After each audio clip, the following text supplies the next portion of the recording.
Good afternoon in downtown Charlottesville. Thank you kindly for joining the program. A pleasure to connect with you guys through the I Love CVille Network. This show, the water cooler of conversation and content in Charlottesville, Albemarle County, and across central Virginia. Just like that, we have every media outlet in town watching the program. We love when the various legacy media watches the I Love CVille Show.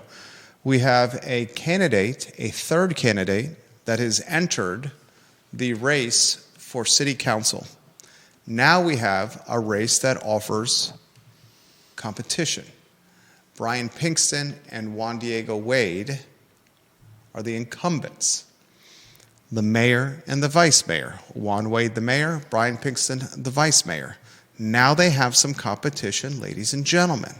We will assess the competition and we will ask this question. Pinkston or Wade, who is the most vulnerable to potentially Jen, would you say it's Fleischer, Judah? Yeah, Fleischer. Jen Fleischer potentially beating one of the two incumbents. We'll pick this apart like Thanksgiving turkey on the I Love CVille Show today.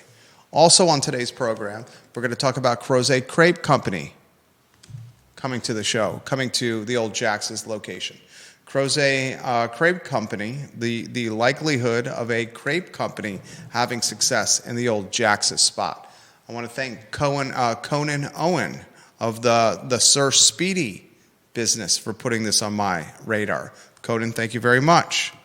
A lot we're going to cover on the show, including the University of Virginia Foundation purchasing yet another bank building on Ivy Road. Excellent reporting by Sean Tubbs. We'll offer some perspective on this. And we'll talk Region 10, $7.8 million spent for Avon Street, an office building on Avon Street. We'll highlight that transaction, $7.8 million. I want to play Jerry Ratcliffe sound from the Jerry and Jerry Show this morning.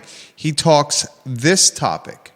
If the 13 Glenn Youngkin appointments decide that Jim Ryan is no longer fit to be the president of the University of Virginia, and President Ryan's status as president is very vulnerable, very precarious. He's on thin ice, ladies and gentlemen. If the BOV decides to go in a different direction than Jim Ryan, what does that mean for the recently extended contract extension, Carla Williams, the athletic director?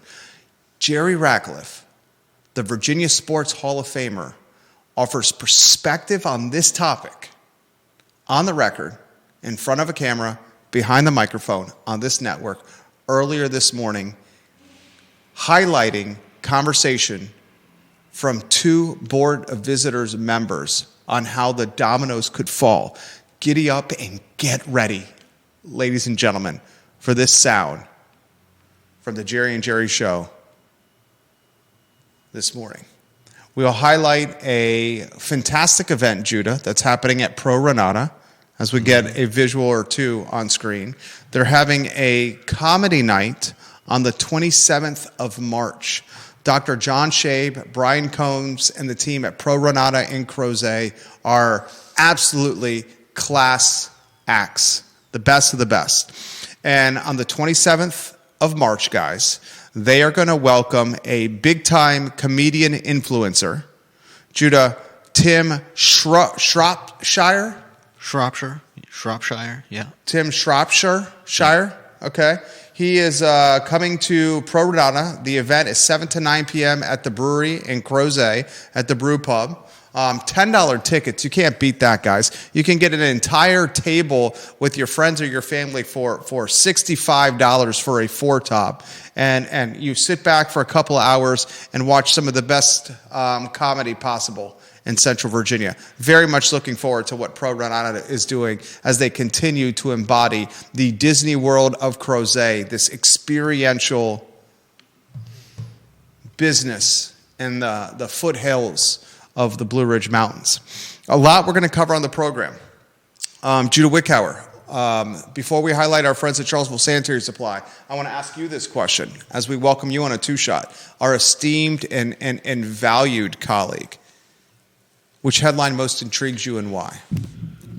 I think that it's wonderful that we have a new candidate for the Charlottesville City Council. It's always exciting when there's a little bit of competition in these types of events, and I'll be happy to see what discussions having a new candidate brings to our small town.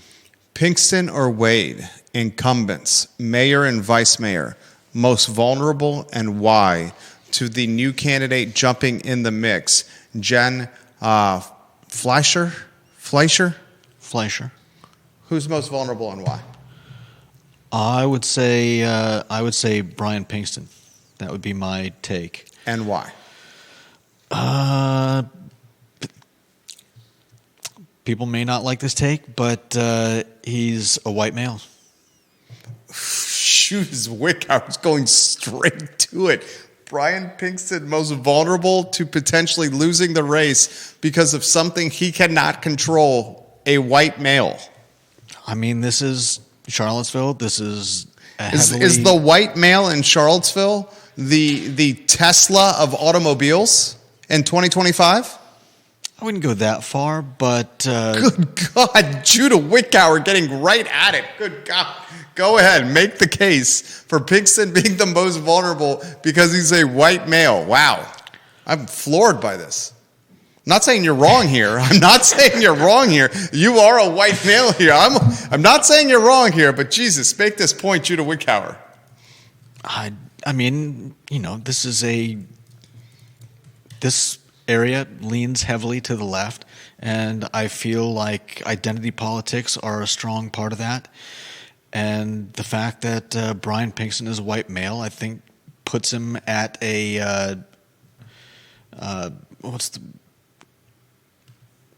slight disadvantage against Juan Diego Wade and this new candidate, Jen Fleischer. Neil Williamson, the president of the Free Enterprise Forum, also a white male, highlights that this is a ranked choice primary. Oh, that's a good point. The first in Charlottesville political history. Bill McChesney agrees that Brian Pinkston is the most vulnerable. Bill McChesney, the mayor of McIntyre, also asked, is she a Democrat? Will she be in a primary? Pinkston has the UVA ties as well. I would say this, if you're running for city council here and you're not a Democrat, you have very little chance of winning. She is running in the Democrat primary. Yeah, you're not going to win a race in Charlottesville and potentially Albemarle County unless you're a Democrat, folks. Yeah. It's just how the bread is buttered and the community we live in. I'm going to give you my opinion on this talk show. I'm not saying Judah is wrong. And Brian Pinkston has already lost a race for council. Has already lost a race. This would be his third run for council. Lost the first one. Yeah. Won a spot on council the second one. Now running for re-election. I want to talk about this today on the program. I want to highlight our friends at Charlottesville Sanitary Supply. 60 consecutive years in business. Charlottesville Sanitary Supply, ladies and gentlemen, online at charlottesvillesanitarysupply.com. John Vermillion, Andrew Vermillion, the best of the best. We're talking communication, honesty, integrity, doing business the right way. John Vermillion, the one-time Small Business Person of the Year from the Charlottesville Chamber of Commerce. I love the Vermillions, and I love Charlottesville Sanitary Supply. Support the businesses you want to see make it another 60 years, and this is one you need to support. No Ray doubt. Cadell, welcome to the program. Get ready for the Carla Williams segment.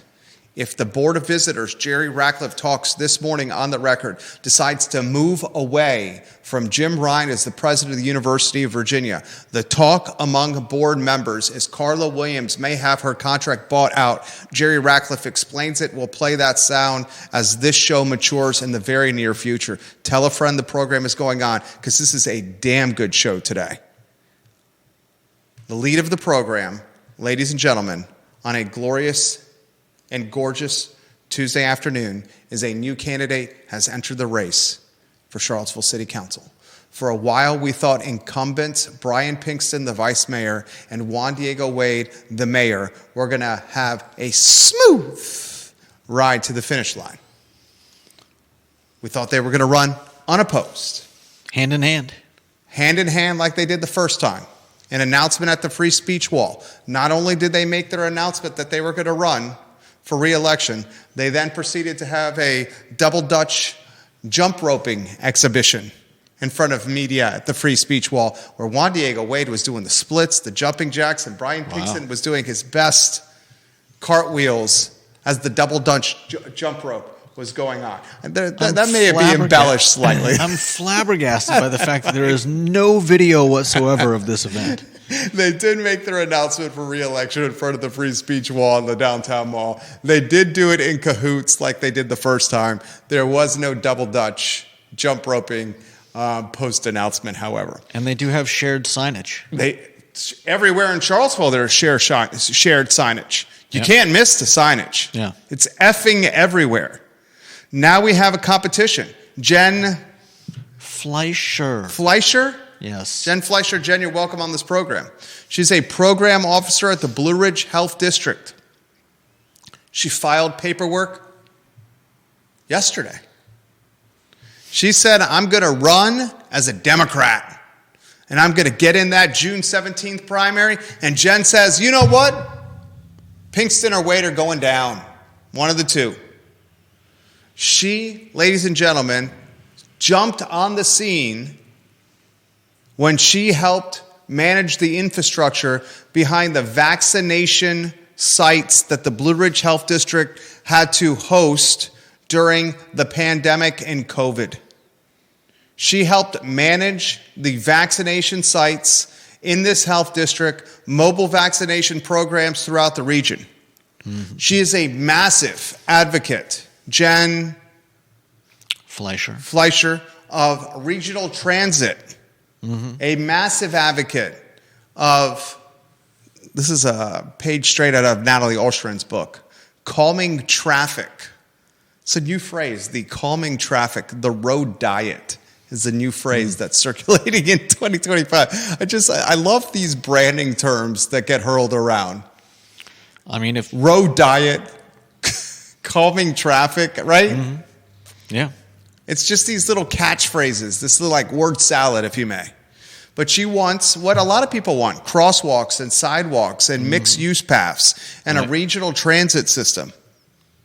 I can't blame her for these platform points. We need this in Charlottesville. We need a city that is less automobile-centric and more walking and biking and public transportation focused. And friendly. 100%.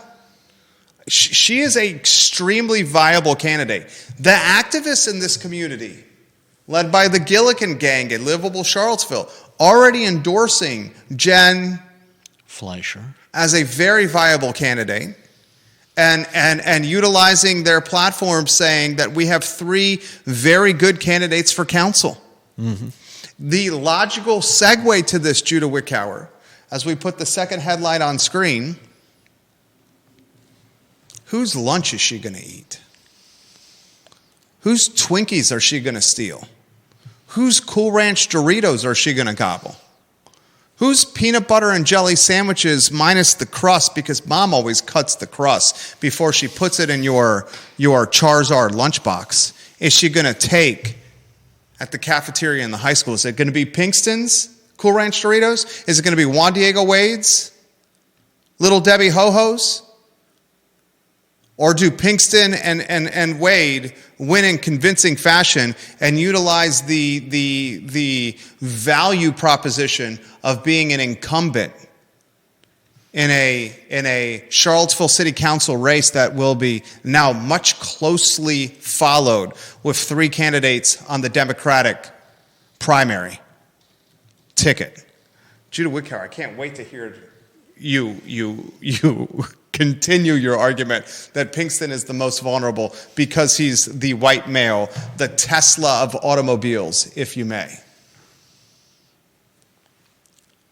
You know, I would be interested to go out and talk to some people and ask them how big the Charlottesville City Council members are in their lives. How much most people know about the current counselors, past counselors. I don't feel like this is as big as it might be in some places. The city council, the city councilors, and I honestly don't know how much loyalty there is to current members. I don't know. I would be interested in some type of poll, asking questions about the candidates, and I mean the counselors and this new candidate. Perhaps Neil Williamson, the president of the Free Enterprise Forum, will host a Democratic primary Q&A. Free Enterprise Forum does yeoman's work, A+ work. Perhaps 100%. Neil Williamson does it in cahoots with Sean Tubbs of Info CVille. We have some reporting from Info CVille that is influencing the I Love CVille show today, including the UVA Foundation buying yet another bank building on Ivy Road. I'd be willing to offer our infrastructure and our massive network for Sean Tubbs and Neil Williamson to host the three candidates in a Q&A, and we don't even have to be behind the camera. It could be Tubbs and Williamson on the I Love CVille Network and the three candidates in a public forum, and Neil and Sean, we will do all the work on your behalf. You just manage and moderate the forum if you would like. I sincerely mean that. It would be our absolute pleasure to contribute to the Charlottesville political ecosystem by utilizing or offering our infrastructure and our resources for you to run a forum of your choosing. I sincerely mean that, Mr. Williamson. Sincerely mean that, Mr. Tubbs, and the three candidates. I will echo what Judah is saying, that Brian Pinkston is the most vulnerable now that we have a third candidate in this race, and we have a very viable candidate. This is not a viable candidate like Judah. What was her name that ran in the last race? Washington? What was her name? With a Y? Do you remember? Vaguely. What was her name? Was it the 2021? She came on the I Love CVille show, and goodness gracious, she was using word salad left and right. What was her name? I swear her name starts with a Y, but I'm looking it up. I don't even, this shows the impact. And Yasmin Washington. Yaz Washington? Yeah. Yeah, Yaz Washington. She was not going to win. No. She was on the I Love CVille show. I'm interviewing her, and I'm like, what are you saying? I don't want to throw shade here, but I'm sitting across from her on this program, and I'm like, you literally have zero chance of winning this race. What are we doing here? Bob Fenwick, when he ran last cycle, Bob Fenwick had no chance of winning. Yeah. No chance, right? We in agreement there? Yeah. Was it Dashad Cooper, Charlottesville City Council? Did he run? I think so. Was it Dashad Cooper? Dashad Cooper had no chance of winning. Mm-hmm. No chance of winning. Jen Fleischer has a legitimate chance of winning. Mm-hmm. Legitimate chance of winning. Yeah. And Pinkston is the most vulnerable to her entering the race. And Judah makes the case that he is the most vulnerable in a Charlottesville political ecosystem that is not just liberal, but activists, socialists, extremely far left, willing to boycott Tesla dealerships, willing to boycott everything. Everything. And in 2025, ladies and gentlemen, whether we want to admit this or not, to Judah's point, the white male has some brand vulnerability. Brand vulnerability. Is that fair? I think that's fair. Especially in Charlottesville. Especially in Charlottesville. Especially when they've already had one term on council. Yeah. Fair to say. I think it's fair to say. Are we speaking out of turn here or out of bounds, Judah? If we are, somebody will tell us. Do you think we are? I don't think we are. I don't think we are either. We're not accusing anyone of anything. It's out of his control. It's just facts. It's the fact of the matter is, this is a largely liberal town, and white males, like you said, have a branding problem. And white male has become the Tesla of automobiles. I don't think he's going to lose it because of that, but I think it sets him back a foot. I agree. Especially with Lloyd Snook and Michael Payne already on council. Yeah. Especially with 4 other males on the dais. Yeah. Some would make the argument, why don't we have a little bit of an eclectic, do we have an eclectic perspective problem? 4 dudes on the dais. 4 dudes on the dais. A dais of 4 dudes. 4 dudes on the dais. Right? There are 4 dudes on the dais. There's 4 dudes on the dais. Natalie Oshrin's like, hey, why are there 4 dudes on the dais? Well, it's just sausage fest up here. What? Natalie Oshrin's saying we got a sausage fest going on here. She's not really, folks. But well, I would think Oshrin is thinking that. She might be thinking as she's driving. I'm fairly certain she would never say it. As she's getting in her vehicle to drive to Pippin Hill to sling $250,000 weddings. But hey, we need a road diet. Counselors getting in their car, driving to Albemarle County to North Garden to sell $500,000 weddings. But we need a road diet in Charlottesville. The only way I'm going to be able to get to North Garden and to Pippin Hill is with my vehicle. But we need a road diet. We need to emphasize public transportation. Okay, but the road diet's not about... There's a little bit of hypocrisy here. You have to give me that. She drives 25 minutes to Albemarle County to North Garden to sling $250,000 and $500,000 weddings. She has a job. And she's throwing shade on vehicles in the city. But it's more about speed and making it easier for bikes to get around, and less about, hey, everybody trash your car, because cars She's trashed cars. She's made the emphasis less car-centric city. She's made that emphasis. Yeah, but that doesn't mean that everybody gives up their car, and it doesn't mean that people can't work outside of the area of where they live, and thus need a car. Okay, we're getting in the weeds here. We're getting in the weeds here. She's ever come out against cars. No, she's and she's with her political platform at the Sausage Fest. 4 dudes on the dais deprioritize cars. Yes. It's different, though, than, say, somebody being for climate change and all that stuff, and then flying around to like G4 meetings on their private jet. This is a much smaller deal. My favorite thing with Charlottesville that epitomizes Charlottesville. 18 months ago, Elon Musk walks on water and takes the loaves and the fishes and feeds the 1,000. Now, 18 months later, Elon Musk is the devil.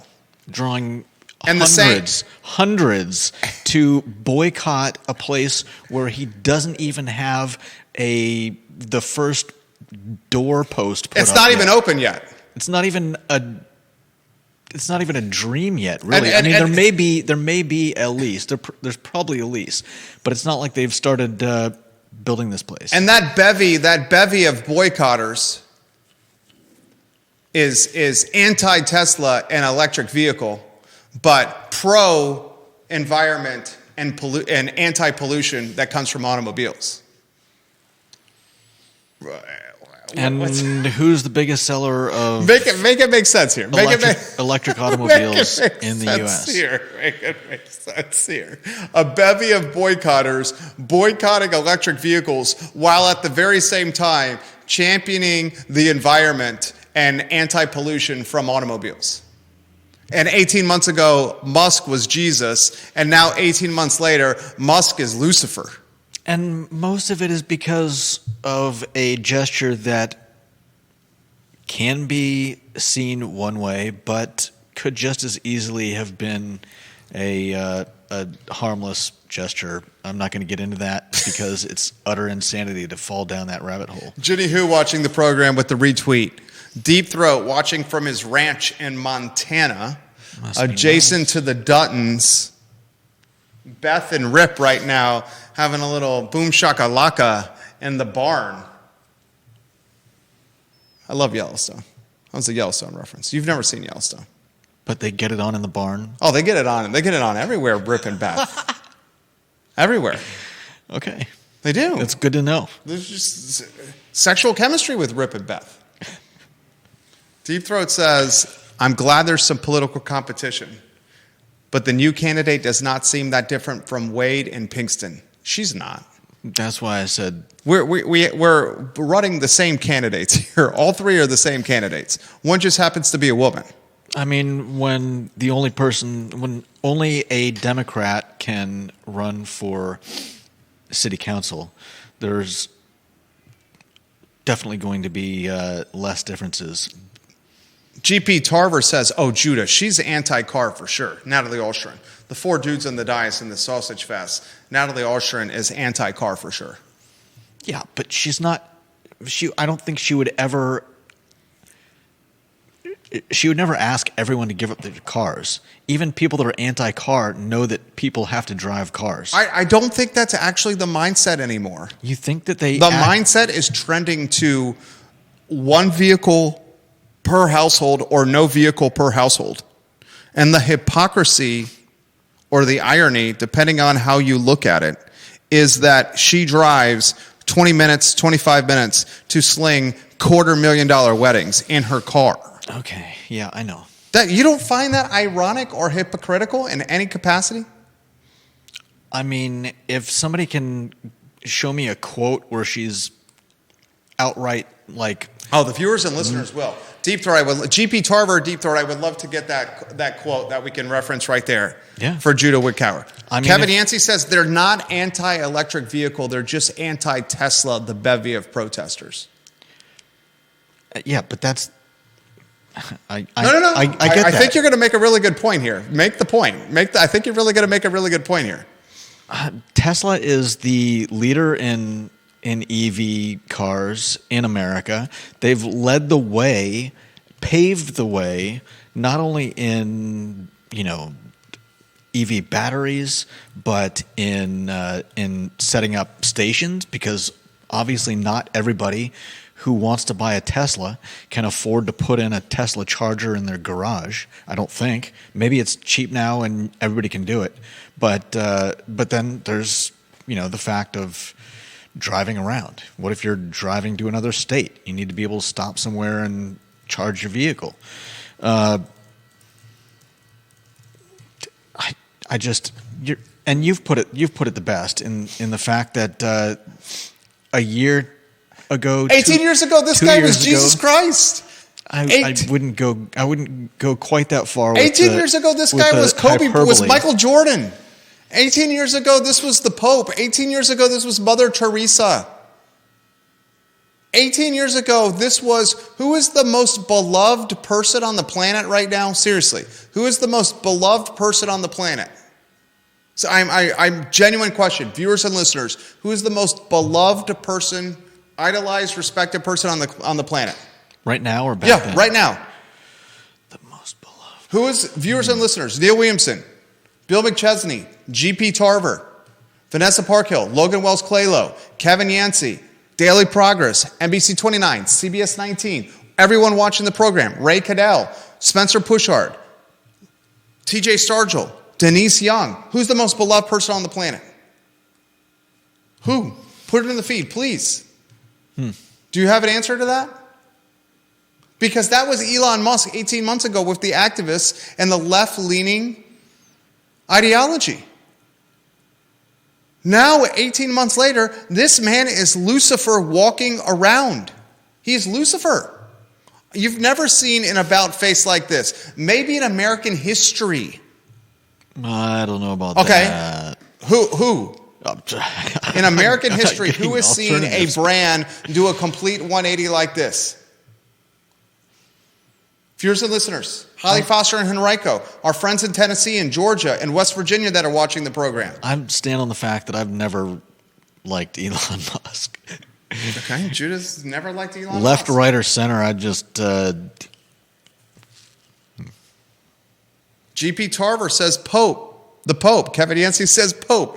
Beth Dunlop Marcus, the Queen of Ivy, throws a little gas on the fire and says Donald Trump. Oh. Oh, Beth Marcus, you you wily, mischievous lass. You should perhaps.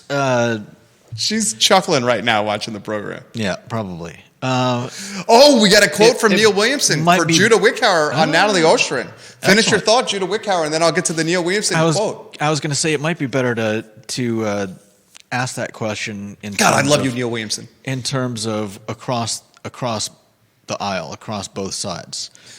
Because otherwise you're going to come up with two different answers depending on whether you're thinking of the right or the left. Neil Williamson says, drum roll please, Judah Wickhauer. Drum roll please, Judah Wickhauer. Yes. He says, a quote from Natalie Ostrin's campaign website. Are you ready? Quote. This is from Neil Williamson? Yeah, about Natalie Ostrin and cars. Okay. Quote, reducing car dependency reduces air and noise pollution, improves accessibility for those who cannot drive or cannot afford cars, and lowers home construction costs, end quote. Okay. Reducing car dependency. She is the definition. But that's not a bad thing. She's the definition of deprioritizing cars while getting in her car to drive 25 minutes one way to work and 25 minutes home to sell $250,000 a year weddings. Deprioritizing cars is not asking to set up a place where people can saying, gift their cars to the city so that they can be turned into scrap. Juan Sarmiento says Elon Musk was admired by the left-leaning. That's not true. I push back on Juan Sarmiento. That is absolutely true. Absolutely fact. Prior to his wagon hitching to Donald Trump. I mean, let's cut to the chase. Elon Musk got Donald Trump elected. There's no person more influential of getting Donald Trump elected than Elon Musk. And I can make a convincing argument that the most powerful man in the world right now is Elon Musk. Prior to his wagon hitching to Donald Trump, Elon Musk with the left was idolized. He was idolized. A golden god. And now he is Lucifer walking on earth with that same group. And straight from her website, she says, reduce car dependency, Judah. Yeah. That's not as inflammatory as. What do you want her to say? Do you want her to say? I don't want her to say anything. I don't care what she says. Take all the vehicles and take them to the scrapyard? That's basically what she's saying. Reducing car dependency. I mean, you're making it sound like... Judah, that's politics talk. All right, we're getting in the weeds here. I agree. Back to Pinkston and your argument that he's the most vulnerable because he's a white male. I'm not saying you're wrong. I'm shocked that you led with that. I would love to hear Judah Wickhauer lead with more stuff like this on the I Love CVille show. Thought it was a great lead by you. Regardless, we're going to see ranked choice voting in action during the Democratic primary. Yeah. We're going to have a competitive race. Right? Yeah, definitely. And we're all for that. And whether it's Juan that wins or Brian that wins or Jen that wins, we got a race that's competitive, and that's good. That is and good. That's going to have more of us talking. Mm-hmm. Because Juan and Brian double Dutch jump roping at the free speech wall, hand in hand, putting signs in the front yards next to white picket fences and daisies and tulips all over the city of Charlottesville. That was getting pretty damn boring. And this 4 dudes sausage fest dais, the 4 dudes on the dais, the sausage fest was getting a pretty damn boring. And now we got a little bit of flavor, a little bit of flair. And that makes for compelling commentary from the white male Judah Wick. Mm-hmm. The white male Judah Wick. All right, we move on. On the Tuesday edition of the show, Ginny Who says, remember, those folks used to love Donald Trump too. Yep. And she also says, they hate Elon so much they can't even celebrate astronauts being rescued. It's insanity. It's odd. It's odd. I'll leave it at that. you take your off day away from work to go to a shopping center owned by a private equity firm out of New York to protest a business that doesn't even have signage or is not even in operation. Yeah, and I don't know if it's been happening around here, but I'm sure most of us have seen in the news pictures of Teslas, the normal ones and the ugly silver ones, but we've seen them tagged and graffitied. Dude, they were. There is a level of anger and hate, and they were ripping Corbin Snow in Snow's Garden Center on Avon because he has a Tesla. This is lives in the neighborhood. Lives in our neighborhood. He is a Snow's Nose Tesla that's been wrapped with Snow's branding. yeah. I see it all the time. But he parks it on Avon next to the old original pickup truck for Snow's to kind of show the flip book of the history of the brand. Nice. The old pickup antique and the Tesla truck that's wrapped and being lambasted, being shot with arrows. I mean, and people angry that someone has a Tesla from, they say someone's had a Tesla for a year. All of a sudden they're vilified, and it's like, wait a minute, you didn't hate Musk a year ago. I want anyone that's looking around Charlottesville right now. The Tesla is it's an extremely common car that's in Charlottesville and Albemarle County. One of the most common cars that you will see in Charlottesville and Albemarle County is the Porsche SUV or the Tesla. They are literally everywhere. Yeah. Literally everywhere. Mm-hmm. Unbelievable. Life, man. Life.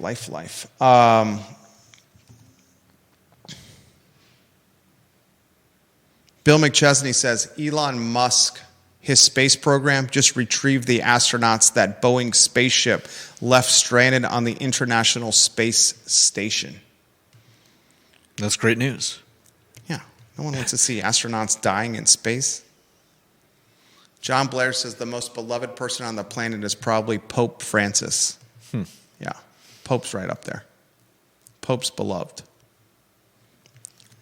Next headline. What do we got? Is this the Kevin Yancey throwing shade at the Cybertruck? He said it's a Cub Scout Pinewood Derby car.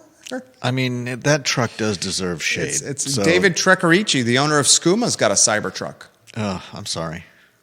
He drives it all over downtown. I mean, it does look like a Pinewood Derby car. I'm sorry for anybody that's driving one. They're just they're tacky. I don't know. Oh God! I've heard. I mean, we've all probably. Have you seen the advertising campaign he has going for the Tesla truck now? It's a beautiful girl in a low-cut top with significant cleavage, taking baseball bats to the side of the Tesla, and the bat loses the battle with the Tesla truck. Okay. Like the bat legitimately breaks and bends when whipped against the side of the Tesla truck. It's just the 2025 version of Americana. The 2025 version. This says something about our country, the state of our country right now. The 2025 version of Americana is a 25-year-old is a 20-something beautiful gal with a low-cut top and cleavage and a metal baseball bat being slammed into the side of the Tesla door and the bat bending and breaking, and she sees, see, the Tesla wins. That can't be real. Oh yeah. A metal bat. You're saying a metal bat is bending and the metal breaking? Bat whipped against the side of the Tesla door, holding the metal bat like a little league metal baseball bat. The metal baseball bat loses the battle. That's wild. Loses the battle. Oh yeah, absolutely. I'll share the link with you. Absolutely. It's the 116 marker. We got a show this afternoon and a boatload of content to create. Is the next headline Crozet Crepe Company? What coming? What do you make of this story? You couldn't get a few more C's in there? What do you make of this story? Crozet Crepe Company coming to Jax's location. Coming to the old Jax's Bar and Grill in Crozet. I don't know Crozet all that well. This is across from the Harris Teeter. next to the ABC store, right a few doors down from where Denise Ramey has her headquarters. Denise Ramey, a pro's pro from a real estate standpoint. What do you make of this story? Right down the road from Pro Renata, March 27th, comedy night, Pro Renata. Get your tickets now. What do you make of the story? A crepe company coming to Crozet. Crepe company coming to Crozet. What do you make of this story? I think it's great. If it's even half as good as the takeaway was, I think it'll probably have buku business going on day and night. I wish them nothing but the best. Yeah. Nothing but the best. Anybody who's willing to open a business, nothing but the best. Ain't easy opening a business. No. Ain't easy opening a food and beverage business. I had a conversation on the phone with an entrepreneur that wants to open a restaurant. And I said, what makes you think that you can open the restaurant? He said, I want you to find me a space and some partners. This is how I make my living. This is a guy that is in his late 20s. And he says, Jerry, I want you to find me a space and find me some partners and some funding. I want to open a business, a restaurant business, where I'm going to curate the front of the house experience, but I need experienced back of the house operators. And I said, what makes you think you're going to have success? And he says, I'm launched this brand and had success. I'm good at curating experiences, and I feel like I'm on the cusp of trends. I said, dude, do you know what business is the most challenging to operate in Charlottesville in 2025 right now? Probably a restaurant. Cost of goods are out of control. Yeah. Labor is in a shortage state, and the labor that's willing to work is a commanding top dollar. Rents are out of control, and the consumer no longer wants to eat in a dining room like they used to before COVID. They'd rather eat in their tighty-whities and their Victoria's Secret and their bathrobes while streaming Netflix or Prime or Max in their living rooms and having the food delivered via DoorDash, Uber Eats. There's a reason restaurants are closing left and right. And there's a reason we are crushing it right now with business brokerage opportunities in the F&B sector. And there's a reason savvy restaurateurs are getting out of sit-down table service like Moose and Amy and transitioning into a deli and takeout concept in Shadwell's. There's a reason that's happening. There's a reason Blue Moon Diner ain't staying open. And I talked him out of it, despite this being our revenue stream and how we pay our bills. Your salary, your mortgage, my salary, my mortgage. I talked him out of leasing a space, building a brand for him. Why? I learned this from Michael Guthrie. I'd rather disappoint you now than disappoint you later. And I found by doing business in a small community like Charlottesville, if I'm straightforward, almost brutally honest, it may sting in the moment, but it pays dividends tomorrow and down the road. Because I'm honest. I'm transparent. You choose to partner with me, it's not me blowing smoke up your tail. It's me saying, you're not fit for this type of work. Or, I see the potential. Let's go get the money that you need. Let's go find you some partners. Let's go get some collateral or figure out what your collateral is for this lease. Or maybe it's an opportunity for you to buy some real estate. Maybe we'll invest with you. Crozet Crepe Company, I want nothing but the success for them, Judah. Yeah. I can't think of a more challenging time. I take that back. Opening a restaurant during COVID was more challenging than this. Tonic opened during COVID. Restaurants opened during COVID. That was more challenging than now. No doubt. But there's been a lot of turnover at that Jax's location. A lot of turnover. Time will tell.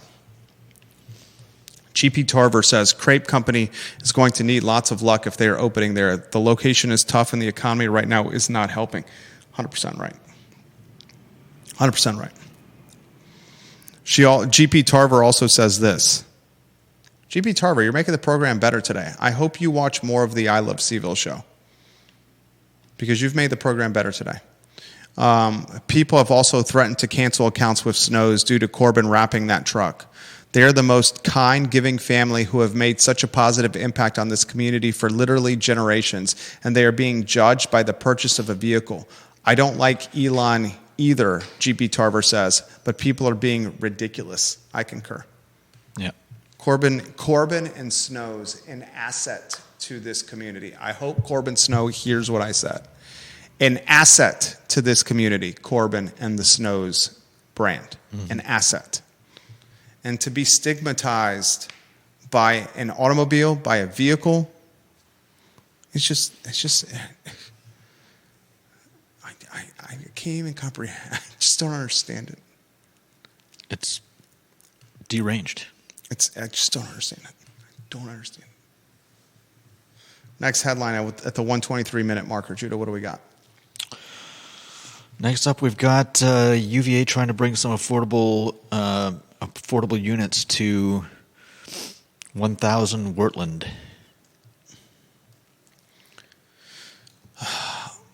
Do you want to do the who, what, when, where, why on this in succinct fashion? I can try. You know I'm not very good at that, though. Succinct fashion. And then I'll give you Deep Throat's response on this. Give us the succinct Cliff Notes. The University of Virginia Foundation and the group Preservation of Affordable Housing want to build a 6-story building at 1,000 Wertland Street and designate all 180 apartments as affordable, which is great. UVA is providing the land that it's going to be on, but they're asking for money from the city council. Of course, the foundation that has billions of dollars in its endowment, $14 billion in its endowment, is going to ask for taxpayer handouts. Go ahead. Yep. Go ahead. $14 billion in its endowment. Let's ask from Charlottesville and taxpayers to contribute to this. Go ahead, Judah. What do you mean, go ahead? Keep giving the who, what, when, where, why. I mean, there's not much more to it. The estimated cost of the project, if the funding is in place, is $66 million. But City Councilor Michael Payne, who supports the designation, I believe that's the designation of the land as a revitalization area, which will help the university get low-income housing tax credits. He says, my understanding is UVA has made a decision to not contribute any money towards the affordable housing that they pledged to build.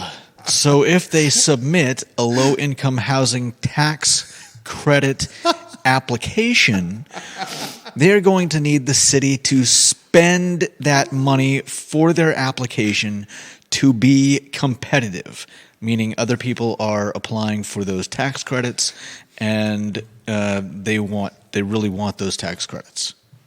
Really, really want them. Oh my God. Let's do some basic math, all right? Let's just do some basic arithmetic, okay? As of June 30th, 2024, Judah, write these numbers down if you could. June 30th, 2024. The University of Virginia endowment was at $14 billion, $200 million, $14.2 billion. Put $14.2 billion, right? Mm-hmm. This is June 2024. I just Googled how much is in the UVA endowment. That's what shows up in the top. $14.2 billion. Yeah. Sam Sanders just presented a budget for fiscal year 2026 to council. And the city budget is $264 million. $264 million. You with me? Yep.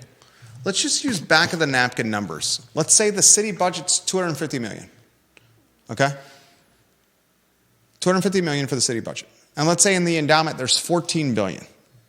So for every $1 billion, there is 4 city budgets.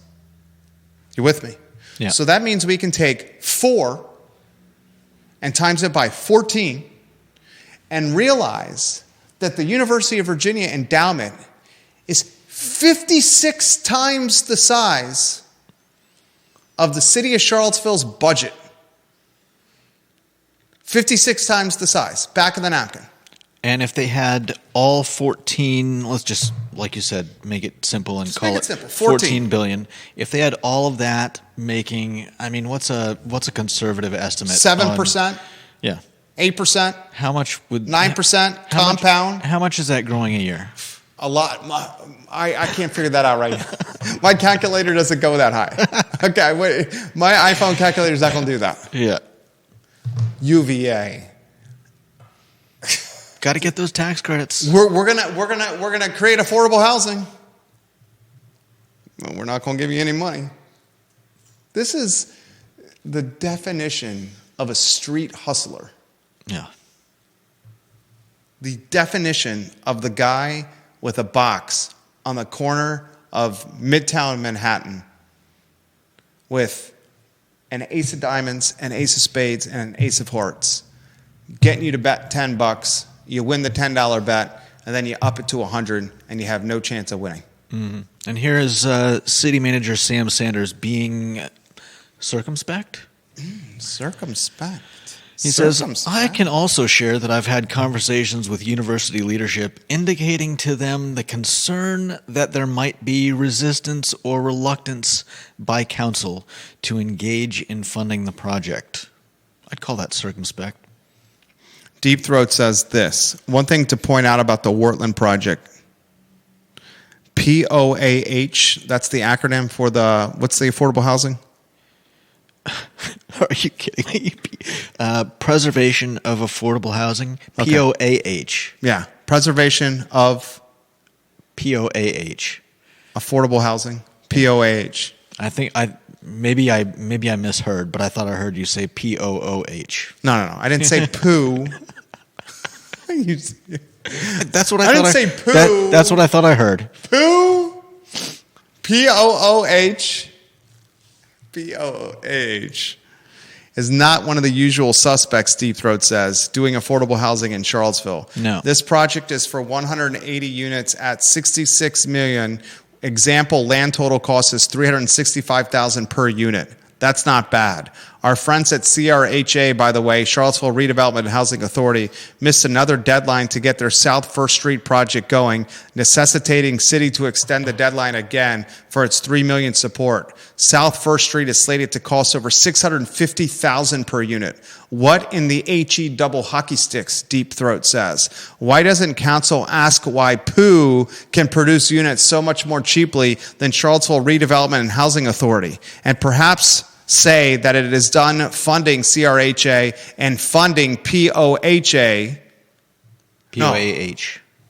He says it even more pointedly. Perhaps City Council should say, we're done funding CRHA, Charlottesville Redevelopment and Housing Authority, and PHA, Piedmont Housing Alliance, boondoggles, and instead we're going to focus on finding efficient, LIHTC, the low-income housing tax credit developers to support. It's a damn good point from Deep Throat. Wonderful point. Damn good point from Deep Throat. I'm going to respond to his comment. We just mentioned this on air. Damn good point. Period. Send. It's now going in the interwebs from downtown Charlottesville to a ranch in Montana. It's crazy the communication you can do because of the interwebs. All right. Next headline. What do you got? Judah Wickower. Neil Williamson slinging some content on the comment section of my personal Facebook page. Check it out. Rob Neal offering great insight. He says, on a 6% return, the foundation is generating $840 million on its $14 billion. Gosh, Rob Neal, thank you. Per year? $840 million on a 6% return, yes. Compounded. 1 year, it's $840 million from Rob Neal. Rob Neal, thank you very much. Yes, thank you. Thank you very much. So that means the $840 million, Judah, that it generates They could is more than 3 times Charlottesville City's yearly budget. Yeah. And the foundation is saying, Charlottesville, we need some help from you. Yeah. This is ridiculous. I don't even recognize the University of Virginia anymore. I do not recognize this brand anymore. Insane in the membrane. Insane in the brain. Next headline, what do you got?